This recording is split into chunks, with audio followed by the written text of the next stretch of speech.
וואו, בחיים לא ראיתי דבר יותר מצחיק מהדבר הזה. איך השגת את הסרטון הזה? סתם. אבא שלי שלח לי אותו, שטויות.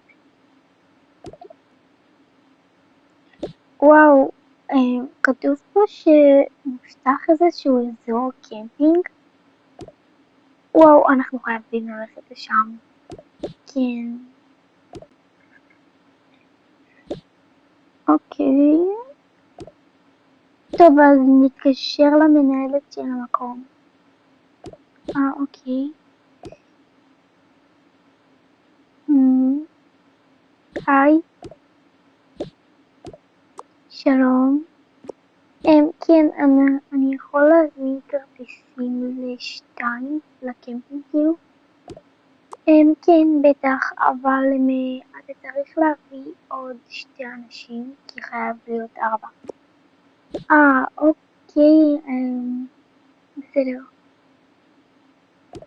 אוקיי, אז היום בערב תצאו לשם. כן, כן, בסדר. אוקיי, אחי זה מעולה. אבל את מי נצרף?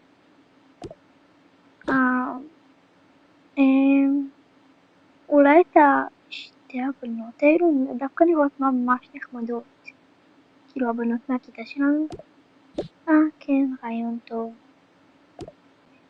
בסדר, תודה רבה, אנחנו נבוא. אוקיי. הן הסכימו. נלך היום לקמפינג. יופי יופי. טוב, היא אמרה לי שיש שם 2 חדרים בנפרד, אני ממש מקווה שזה באמת שלא נצטרך לישון עם הבנות. כן. שלום. היי, שלום. שלום. היי, כרטיסים בבקשה? כן, כן, הנה. ואתם יכולים לעבור. אוי, זה בכלל לא שם. רגע, מה? למה אנחנו באותו החדרים? התכוונו, המנהלת אמרה שזה חדרים נפרדים. אני לא יודעת. אה, פשוט צריך להסתדר עם זה, תירגעו, זה לא עד כדי כך נורא מלישון בחוץ. נכון, כן, צדקת. טוב, בואו נתחיל לפרוק. כן. אוקיי, סיימנו. טוב, בואו נעשה מקורות שמות, כן? כן, כן. טוב, אז אני מיה. אני רועי. אני רוי. אני אמילי. וואו, השמות פה של כולם ממש יפים. תודה.